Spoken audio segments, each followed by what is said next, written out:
భారత్ పాక్ మధ్య యుద్ధాన్ని ఆపినందుకు తనకు నోబెల్ బహుమతి లభించలేదని అమెరికా అధ్యక్షుడు డొనాల్డ్ ట్రంప్ ఆవేదన వ్యక్తం చేశారు.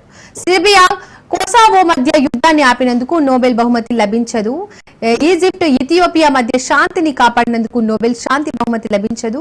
పశ్చిమాసియాలో అబ్రహం ఒప్పందాలను చేసినందుకు నోబెల్ శాంతి బహుమతి లభించదని ట్రంప్ తన social media platform truth social లో పోస్ట్ చేశాడు.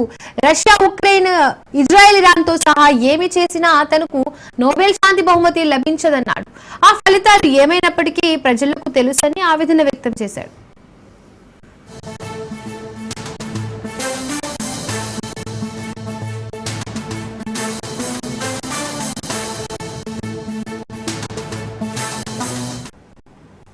Democratic republic of Congo, Rwanda మధ్య వాషింగ్టన్ లో జరిగిన శాంతి ఒప్పందానికి ఘనత వహించిన సందర్భంగా అమెరికా అధ్యక్షుడు ఈ వ్యాఖ్యలు చేశారు. ఇది ఆఫ్రికాకు గొప్ప రోజు, చాలా స్పష్టంగా చెప్పాలంటే ప్రపంచానికి గొప్ప రోజు. దీనికి నాకు నోబెల్ శాంతి బహుమతి లభించదని ట్రంప్ అన్నాడు.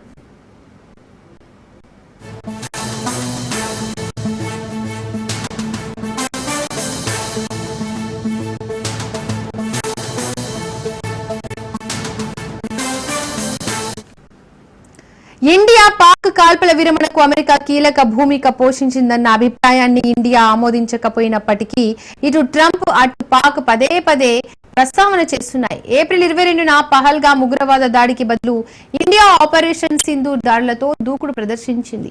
ఆపరేషన్ సింధూర్ కింద ముఖ్యమైన నూర్ ఖాన్ వైమానిక స్థావరంతో సహా దేశంలోని అనేక వైమానిక స్థావరాలపై భారతదేశం దాడి చేసిన తర్వాత పాకిస్తాన్ సైనిక కార్యకలాపాల డైరెక్టర్ జనరల్ మే 10న తన భారత ప్రతిరూపంతో మాట్లాడడానికి ప్రయత్నించారని భారతదేశం వాదించింది.